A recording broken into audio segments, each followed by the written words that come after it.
Esse é o seu ponto de partida de sexta-feira. Seja muito bem-vindo. Eu sou Yasmin Reston e esse aqui ao meu lado é Pedro Doria. Tudo bem? Como vai, Vasmicê? Tudo certo, Pedro. Bom te receber aqui no ponto de partida. Muito obrigado. Lhe agradeço. Que bom, que bom. Você já foi condecorado alguma vez na vida? Nunca na vida. Nunca? Nunca na vida. Tudo bem. Uma vez, uma Câmara Municipal de uma cidade chamada Guarantã do Norte me fez uma moção de repúdio, serve? Ah, bom. Mas aí eu acho que, de qualquer maneira, você foi lembrado. Eu fui lembrado. Pensa por esse lado também. Quero crer que com afeto. Perfeito. A gente vai falar um pouco sobre isso, não exatamente disso, mas a gente vai falar sobre isso, tá certo? Tá bom. Bora para as perguntas dos meios? Vamos.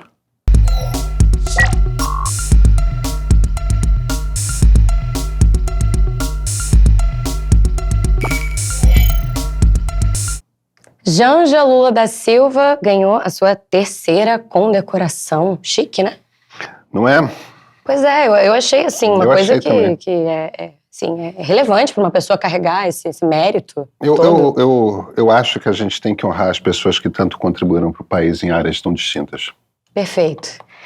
Bom, ela também se tornou assunto recentemente na última viagem diplomática da comitiva do presidente Lula à China, por conta de um disse-me-disse, não ficou exatamente muito claro. Rui Costa não soube dizer, enfim, achei que ficou... Rui Costa ficou curiosamente em silêncio, na verdade. Então, pois é, às vezes o silêncio fala mais, né, Pedro? Não, isso aí é você que está dizendo. Às vezes eu acho que o silêncio faz silêncio. Talvez ele não tivesse nada a dizer. É verdade, é verdade. Você tem um bom ponto, eu vou deixar passar, vou passar esse pano para você. Mas, enfim, fato é que houve essa especulação aí de que alguém teria levantado esse tema espinhoso do TikTok.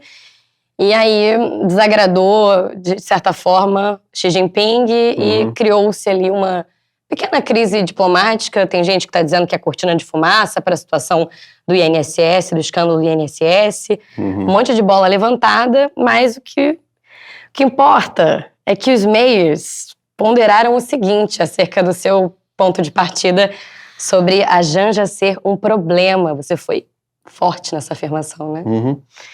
Bom, o Thiago, ele falou o seguinte: a Janja é o oposto de Marisa Letícia, mas o que interessa é criticar.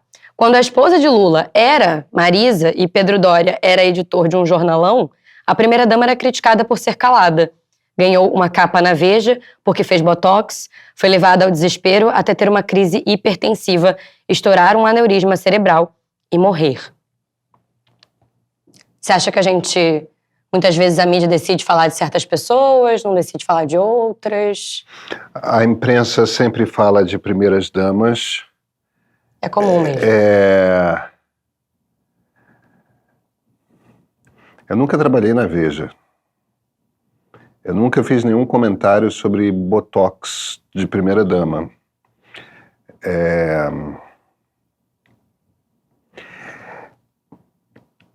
Eu fiz um comentário político sobre a ação política da primeira-dama, de uma primeira-dama que escolhe agir politicamente. É só isso. Seguindo aqui, eu vou ler o comentário do Viajantes Vintage. Adorei esse arroba. Ele falou o seguinte: Pedro, tá ficando feio já. Você tá fazendo o chamado soft power. Com o seu discurso de liberal e intelectual sofisticado, está devagarinho se mostrando ser um direitista disfarçado. E é uma pena. Você tem bagagem e competência para fazer muito mais pelo país. Esse post sobre Janja, só misoginia pura. Nada mais. Eu não vejo por que seja misoginia. A primeira-dama escolhe atuar no palco. Entendeu? Ela escolhe ter uma atuação política intensa. Ela escolhe dizer que não vai ser calada. Não tem problema. Eu sou jornalista, eu sou analista político. Se você age politicamente e você tem acesso, você tem poder, aquilo que você fala e faz repercute nas decisões do governo federal, você está exposto à crítica. E isso não tem absolutamente nada a ver com gênero. É assim que democracias funcionam. No caso da Janja, eu acho que tem, inclusive, esse aspecto que é particularmente covarde, que é qualquer coisa que ela é criticada, ela imediatamente levanta a carta da misoginia. Olha, Dilma Rousseff nunca fez isso, tá? Ela entendia perfeitamente que ela estava ali, ela estava numa posição de poder. Eu estou falando da Dilma, poderia estar falando da Marta, poderia falar da Heloísa Helena, poderia falar da ministra Marina Silva, posso falar de Simone Tebet. Nenhuma dessas mulheres, ao exercer poder, reclamam de críticas com o argumento de que, não, esse machismo, isso aí. Não, isso é uma crítica. Você é um ser humano, você é um cidadão brasileiro ou uma cidadã brasileira, está agindo politicamente, você exerce poder, não se restringe no exercício de poder, entendeu? Atropela ministros o tempo todo. Cara, é claro que vai ser criticada, é assim que democracias funcionam. Seguindo aqui, Pedro, o Hernani, ele falou o seguinte: Pedro, o desenvolvimento foi excelente. Então, a princípio ele gostou do que você disse, mas ele disse que, porém, você escorregou na conclusão. Toda a regulação das redes vem com um embrulho lindo de proteção de crianças e combate à violência. As próprias redes sociais de relevância já possuem políticas internas. O que o governo quer mesmo é ditar o que é verdade. Aqui vai a minha dica: não vai conseguir. A internet é essencialmente libertária, não existem mecanismos de bloqueio 100% eficientes. Basta um VPN e um bom argumento para que uma ideia se espalhe. Bem, o governo chinês, por exemplo, discorda. Eles conseguem controlar bastante bem a internet internamente na China. Mas não importa, essa não é a questão. Primeiro, não basta um VPN, dependendo da arquitetura de rede que você usa no país. VPNs podem ser bem difíceis de usar, em alguns lugares são bastante difíceis de usar. É muito difícil de usar na China. No Irã dá para usar um pouco, tal, e em outras ditaduras, VPNs bastam. Mas isso meio que não importa. Ele aparentemente é um libertário que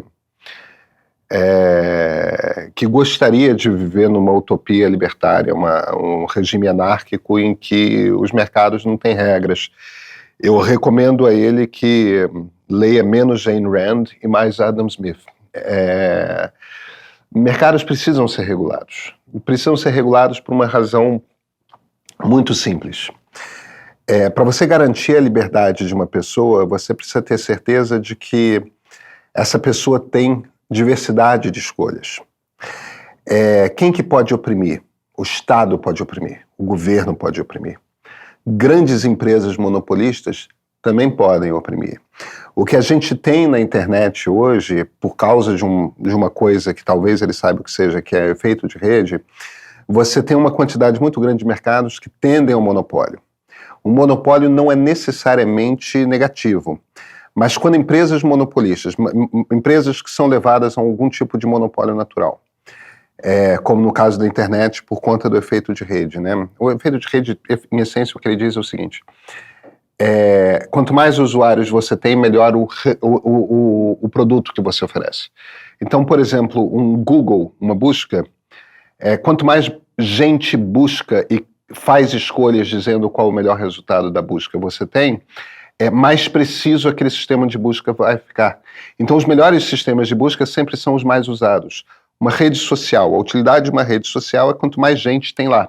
Então, as maiores redes são as melhores redes, por um único motivo: tem mais gente lá que você pode acessar. Então, você tem na internet essa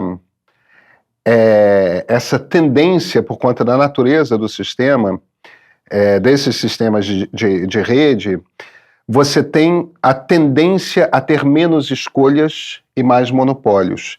Isso não é necessariamente nocivo, mas quando essas empresas começam a impor-se nas escolhas que as pessoas podem ter, isso se torna um problema. A questão não é o que eu, ou você, ou o nosso leitor falam na internet. A questão é que nós temos empresas privadas que escolhem quem vai ter muito alcance e quem vai ter pouco alcance. E isso, numa democracia, é uma coisa particularmente séria. Porque, veja, a praça pública é uma praça na qual todo mundo deveria poder entrar em pé de igualdade. Ou seja, todo mundo deveria poder ser ouvido. É claro que as pessoas, cada uma individualmente, vão escolher se vão prestar mais atenção no fulano ou na beltrana. Se vão prestar atenção mais na beltrana do que no cicrano. Isso é uma escolha individual. Só que quem está fazendo as escolhas nas redes sociais são os algoritmos. Veja, quando a gente estava lá atrás no mundo dos blogs, internet aberta, ali você tinha um ambiente de liberdade. As pessoas ativamente tinham que escolher que endereço seguir, que blog ler. Quando a gente está no Facebook, quando a gente está no TikTok, quando a gente está no Twitter, quando a gente está no Instagram, quando a gente está na rede que você quiser, na maior parte das vezes não somos nós que estamos escolhendo que ideias a gente vai seguir, que vozes a gente vai acompanhar. São os algoritmos que estão impondo essas escolhas para a gente. Então, o que a gente não pode ter numa democracia é uma empresa privada e monopolista, ainda mais se estrangeira, impondo que vozes serão ouvidas e que vozes não serão ouvidas. De novo, a questão não é o que se fala. A questão é uma empresa privada que não pertence sequer a um cidadão brasileiro, que toma a decisão de quem que vai ter a voz ouvida pela maior parte dos brasileiros e quem vai ser escondido da maior parte dos brasileiros.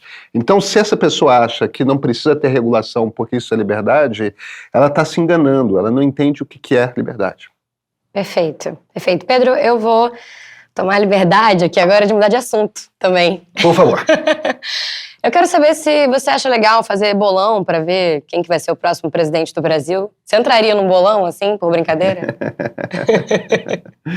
Não entraria, porque todas as vezes que eu entrei eu perdi. Ah, meu Deus, é uma coisa histórica já, né? Então já tem dados sobre isso, portanto, acho que já dá para ir no espaço amostral. Não ouçam minha opinião para dizer quem que vai ser, a que pessoa particularmente vai ser. Até porque isso é aleatório, eleições são realmente abertas. Perfeito. Bom, no outro ponto de partida dessa semana, você trouxe 3 nomes aí possíveis, de acordo com pesquisas, enfim. Tentando entender aí se Lula, Tarcísio, do Republicanos, governador de São Paulo, Ratinho Júnior, governador do Paraná, pelo PSD. Qual deles realmente tem chance de se tornar presidente do Brasil? Bom, diante disso, o Edio falou o seguinte. Eu achei muito interessante porque a gente já abordou isso em outros pontos de partida e eu até cometi um ato falho da última vez que a gente trouxe esse assunto sobre modelos de governo, que eu falei, mas você acha que o parlamentarismo de coalizão, e de fato eu estava querendo dizer presidencialismo. Por isso eu vou ler esses 2 comentários, o do Edio e o do Leandro. Eles falaram o seguinte, o Edio falou assim, passado o tempo da gente discutir o parlamentarismo como sistema de governo.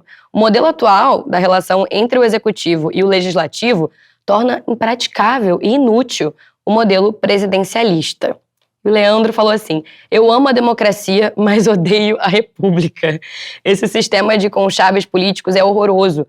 Tá bom de trazer a monarquia de volta mesmo, como dizem uns aí, kkk. E vai levando com democracia direta. Pede a opinião do povo para tudo, melhor do que essas gangues, vulgo partidos. Eu sei que esse não é o tema do seu vídeo, mas... Não tem problema, não tem problema. Eu achei uma ponderação interessante. Eu adoraria que o Brasil fosse parlamentarista. Eu tenho imensa simpatia pelo parlamentarismo. Eu não tenho nada particularmente contra a monarquia, não, tá? Não sou também... Eu gosto da república. Me parece mais... Mas uma monarquia pode perfeitamente ser democrática. Tem Noruega aí, Dinamarca, Espanha, Reino Unido. Existem monarquias democráticas. Quer dizer, não...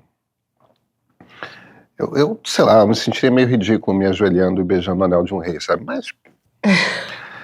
É que eu acho que a gente tem uma visão também de que dentro de uma monarquia, necessariamente você tem um líder ali, acho que até por uma visão histórica, assim, até de filme, série, sei lá. A gente tem uma interpretação talvez mais geral de que uma monarquia, necessariamente você tem um líder autoritário ali, um déspota. Não, mas isso é muito claro para mim. Aliás, Dom Pedro II não teve nada de um déspota, não foi nada autoritário, pelo contrário, foi um imperador bastante democrático. Só que eu acho esquisito mesmo. Agora, o problema do parlamentarismo no Brasil é que o Brasil não é parlamentarista. E não é só porque essa opção já foi apresentada em plebiscito, e eu fui lá, eu votei no parlamentarismo. O Mas Brasil não é só... emendista parlamentarista, talvez. O diabo... Ai. O diabo é o seguinte. A gente tem uma cultura, e isso tem muito a ver com cultura, de que a gente quer um líder forte. Entendeu? Qualquer coisa no Brasil que você vai falar, tipo Pelé. O Pelé é o quê? Pelé é o rei do futebol. Ricardo Amaral, aqui no Rio de Janeiro, nos anos 80, era o rei da noite. Se a gente sempre quer aquela pessoa que é o grande craque da seleção, a gente tem essa coisa de... Gostar de um ídolo. De gostar de alguém, de uma única pessoa que é o grande chefe. E isso é uma cultura muito entranhada. Eu acho difícil a gente conseguir... Eu acho que muito na cultura brasileira precisaria mudar para um parlamentarismo funcionar no Brasil. Um bom semipresidencialismo acho que resolveria isso um pouco, talvez até acostumasse as pessoas à ideia de irmos para um parlamentarismo. Mas eu francamente acho que meio... Essa discussão sobre, vamos fazer um parlamentarismo, ela não me comove, não é uma coisa que me mobilize, não é... Agora, se a gente quiser discutir sobre voto distrital misto, eu estou ali para discutir, tá? Aí eu quero.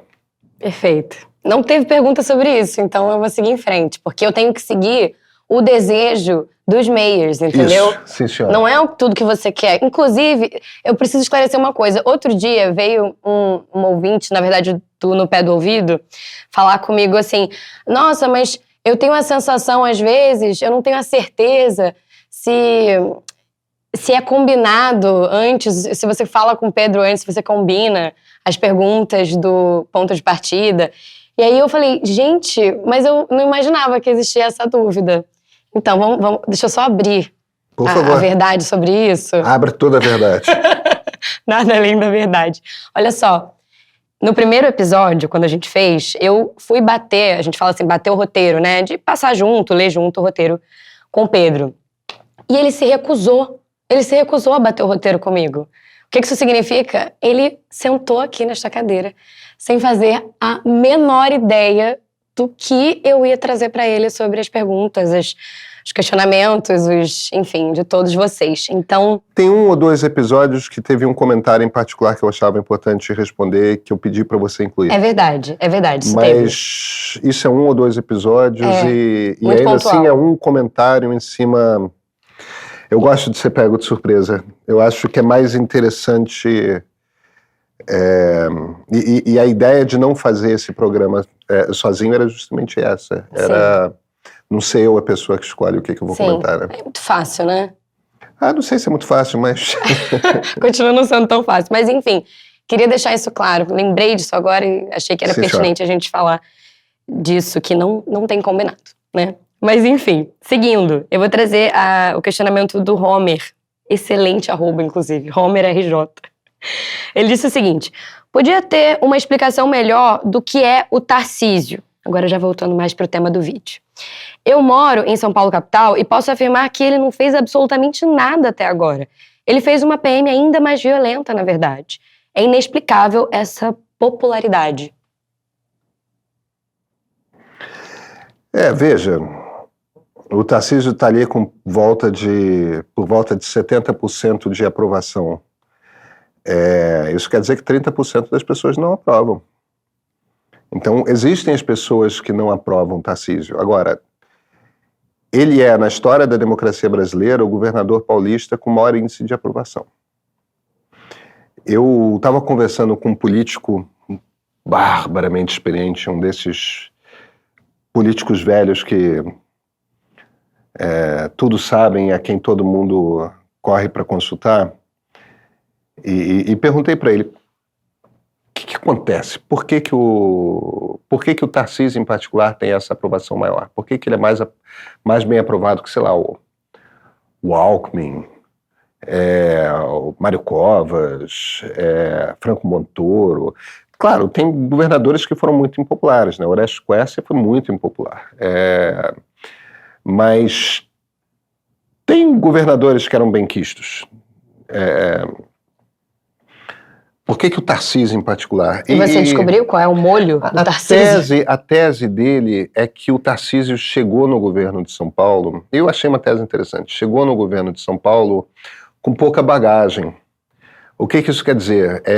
Quer dizer que bagagem no sentido...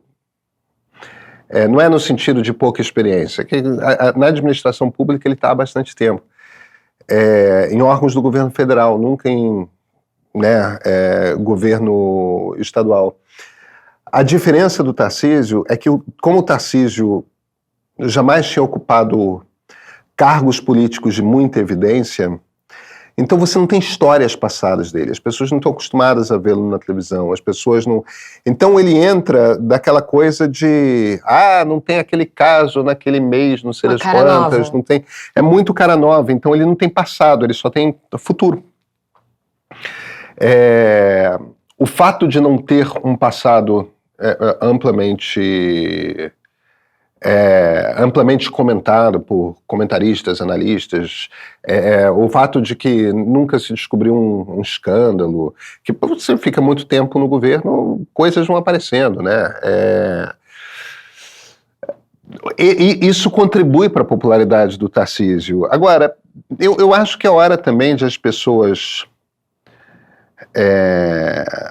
de esquerda começarem a cair um pouco na real, que eu entendo que muita gente gostaria que o Tarcísio fosse um Bolsonaro. O Tarcísio não é um Bolsonaro. O Tarcísio é um político oportunista que surfou na onda do Bolsonaro. O Bolsonaro não gosta particularmente do Tarcísio e o Tarcísio não é tão próximo assim do Bolsonaro. Não é que seja qualquer coisa, entendeu? O Bolsonaro não gosta de particularmente ninguém que não... Bolsonaro é aquele cara que atropela aliado no primeiro segundo quando acha que precisa, né? Um baita do mau caráter. Existe o problema da polícia, sim. O Tarcísio de Freitas tornou, sim, a polícia de São Paulo mais violenta. Isto é popular. Não estou dizendo que deveria ser, mas o país é esse. E a polícia de São Paulo não é, ainda assim, tão ruim quanto a polícia da Bahia. Entendeu? Não é tão ruim quanto a polícia do Rio. Alguns argumentam, e esse é um argumento que me sensibiliza muito, porque eu acho que eles têm razão, é que você começa a corromper assim. Entendeu? Você dá autoridade para policial ser mais violento, ultrapassar os limites da lei com mais frequência, esse tipo de coisa. E assim você começa um processo de corrupção moral da instituição que acaba desaguando 10, 20 anos na frente em algo podre como a polícia aqui do Rio de Janeiro. Eu super compreendo esse argumento. E não sou eu que vou defender Tarcísio de Freitas na segurança. Agora... eu não vou esconder também o sol com a peneira. O cara é popular. Entendeu? Ele é bastante popular como governante. E isso é uma questão, porque o Lula não é um governante popular. Não mais, pelo menos. Né? Não mais, já foi muito. O João Vitor, agora a gente trazendo esse... Você comenta no vídeo sobre a questão da mudança do voto no Nordeste, como as pesquisas têm mostrado isso. E o João Vitor começa com um elogio, eu vou ler o elogio só para você dar uma maciada. Que ele diz assim, ótimo vídeo, só discordo de uma coisa. O PSD tem força no Nordeste, mas você acha que eles vão apoiar o candidato do Kassab? Diretórios estaduais do PSD do Nordeste são quase todos lulistas. Otto Alencar, Elisiane Gama, André de Paula, Zenaide Maia. Todos os nomes de peso do PSD aqui apoiarão Lula. Não todos, né? Eu tenho dificuldade de ver, por exemplo, a Raquel Lira apoiando Lula. Otto Alencar, eu tenho dificuldade de não ver apoiando Lula. Mas não é tão preto no branco assim, né? Eu acho que não é tão preto no branco assim. Eu acho que o próprio Kassab já deve levar em consideração alguma infidelidade. Mas o que me chama mais a atenção é o seguinte: o Nordeste brasileiro foi uma muralha para o PT durante muitos anos. Sim. No sentido de que o PT ganhava com uma diferença tão grande no Nordeste que o eleitor nordestino, com muita frequência, garantia a eleição do Lula ou depois da Dilma. Isso simplesmente não é mais verdade. O Lula ganhou em São Paulo a presidência da República em 2022. Não é que ele tenha perdido no Nordeste, mas o Bolsonaro cresceu tanto no Nordeste que, se não fosse o fato de o Lula ter mais votos em São Paulo do que as pesquisas apontavam, Lula teria perdido a eleição. Então, na verdade, o lugar de crescimento eleitoral do Lula foi em São Paulo, onde o Tarcísio é popular. O lugar em que o PT e a esquerda têm sangrado mais é no Nordeste, eles estão perdendo eleitores. Então, quando eu falo, a direita está crescendo no Nordeste, não é, esquece político. Político vai, por que um Otto Alencar tende a lular numa eleição? Porque é para onde o eleitor está indo. Então, o ponto fundamental é, a esquerda está perdendo eleitorado no Nordeste. E a direita está crescendo no Nordeste. A esquerda ainda ganha no Nordeste. A questão é que ela precisa ganhar com mais votos no Nordeste para ficar tranquila no resto do país. E o que está acontecendo é que a diferença está diminuindo. Essa é a matemática que você fez no último ponto de partida. Perfeito. Bom, seguindo aqui, eu vou voltar... Olha, o arroba desse é sensacional. Voltando das cinzas. _ Olavo de Carvalho. Opa! Ele diz o seguinte: Pedro, é recorrente bastante comentários de que você tem má vontade com o Ciro. Existe alguma rusga? Conta essa fofoca aí pra nós no ponto de partida de sexta-feira. Não, mas deixa eu te falar uma coisa. O que existe sim. Eu considero, de todos os políticos nacionais, o que tem posições, me parece, mais antagônicas às minhas posições pessoais é o Ciro Gomes. Então, de fato, existe uma... mas não é uma rusga, é uma diferença ideológica, talvez. É uma diferença ideológica. Tá. Ele é um desenvolvimentista, um nacionalista desenvolvimentista, muito arraigado, muito intenso, e eu sou liberal. Todo liberal é cosmopolita, todo liberal acha nacionalismo um troço meio esquisito. Então, muito da coisa do discurso do Ciro sobre o Brasil, eu te confesso que me causa um certo enfado, mas a desavença é puramente ideológica. E isso não quer dizer que seja em todos os aspectos. Eu acho que a política educacional do Ciro tem muito mais potencial de dar certo para uma melhoria da qualidade de educação no Brasil do que a do Lula. Muito mais. Então, mesmo no caso do Ciro, não é de todo. Mas eu acho que o Ciro quebraria o Brasil como a Dilma quebrou. Pedro, eu vou me encaminhar aqui para o final do nosso papo com o seguinte comentário do Renato. Pedro, ultimamente, eu tô te achando chato pra caraca. Tá se achando chato, Pedro? Tá achando que você tá com essa coisa de falar de... Assim, a gente tá voltando a esse tema... Tem gente que acha que tá cedo pra falar de eleição. Você acha que tem um pouco disso? Que talvez isso seja a chatice? Por que você sente que você tá insistindo talvez nesse assunto? Não, eu não acho que seja o problema da eleição, não. Eu acho que o que acontece é o seguinte. Durante os anos Bolsonaro... eu fui agressivamente anti-Bolsonaro. Porque eu sou um liberal. Eu vou completar, porque mais do que isso, você é um democrata. Mas todo liberal... Qual o regime de governo do Perfeito. Liberalismo? Mas eu acho que é aí que pega mais para quem é bolsonarista. Mas é o que é. Ou para a direita, no geral. Eu sou um liberal democrata. Qual o regime do liberalismo? Qual o regime político do liberalismo? É a democracia liberal. Então, o que acontece é, coerentemente, como liberal, eu fui agressivamente anti-Bolsonaro. E, coerentemente, como liberal, eu sou muito crítico desse governo Lula. Eu acho que o Lula está fazendo um governo muito ruim. Na economia, ele está fazendo um governo muito ruim.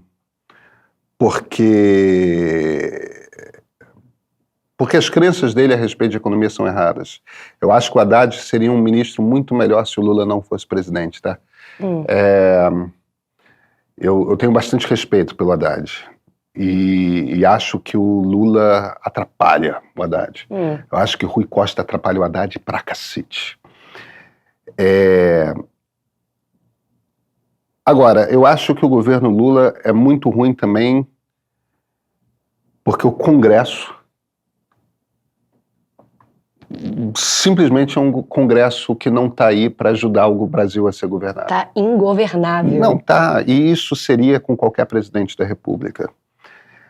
Mas eu tenho a impressão de que muita gente gostava muito de ver eu batendo no Bolsonaro e aí começa a ficar irritado, tipo, esse cara não estava do meu lado, tudo mais, e não estava, entendeu? O que eu gostaria que boa parte do público entendesse, entendeu? Assiste o Ponto de Partida para ver um ponto de vista liberal progressista da política brasileira.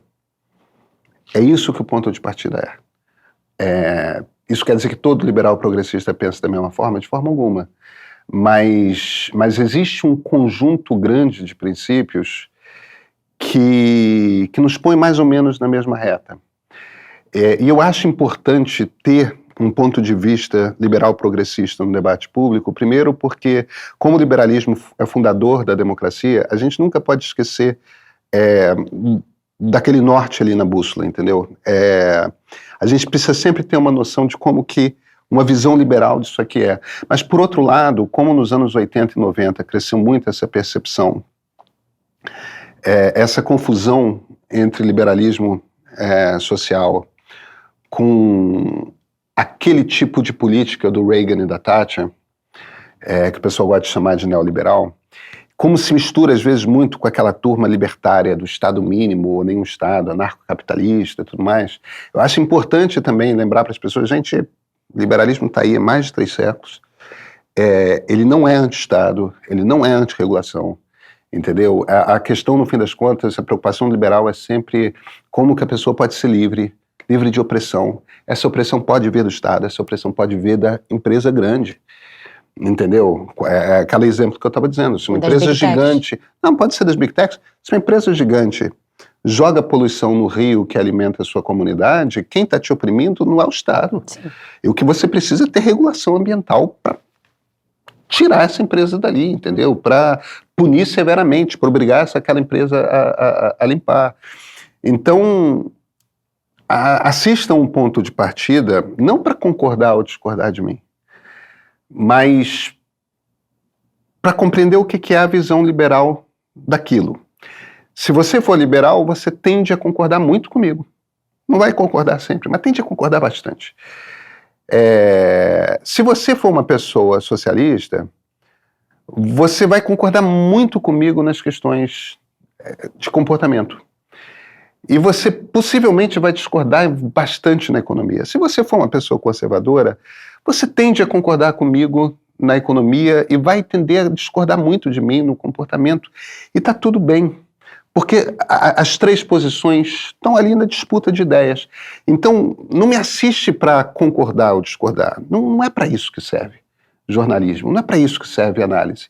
Análise serve para a gente entender como é que é a composição de vozes na sociedade, qual é a composição de ideias na sociedade. Porque quanto mais visões diferentes você ouve, mais rica a sua opinião fica. E cada um precisa buscar uma diversidade de vozes para ouvir, para ser uma pessoa melhor informada, para entender como é que pensa tal grupo, como é que pensa tal outro grupo, o terceiro grupo. Entende? Então, tá tudo bem. Tá me achando chato? Tá tudo certo. Não tem problema. Tá tudo bem mesmo, tá? E sinta-se à vontade para continuar assistindo me achando chato. Sinta-se à vontade para encher o saco e não assistir mais. Não tem problema. O trabalho é olhar para a sociedade, olhar para o cenário político e trazer como é que é um ponto de vista liberal, progressista, a respeito dessas coisas. Estamos aí, como eu te disse, Yasmin, há 3 séculos, eu só estou... 3 séculos você não tá, peraí, né? Não, mas nós liberais estamos. Ah, bom, perfeito. Mais do que 3 séculos, porque desde o final do século XVII, com Locke, e liberais mudam muito ao longo da história. Nós tendemos a mudar mais do que os outros, porque o mudar perante as informações é meio que parte do credo liberal. Uhum. A Então, gente tende a ser menos dogmático do que socialistas e conservadores, né? E, cara, é só mais uma opinião na internet, sabe? Então faz parte do liberalismo essa chatice. Eu não acho. Sobre a qual o Renato está falando. Veja bem, eu não me acho chato. Autoestima é tudo. Mas olha, tem uns filhos meus que pelo menos uma vez por semana concordam com ele. Tá? Ah, bom, entendi. Perfeito. A gente não ganha todas, Yasmin. Tá certo. Pedro, muito obrigada. Obrigado a você. Por mais um ponto de partida. Sim, senhora. A gente se vê na semana que vem? Sempre.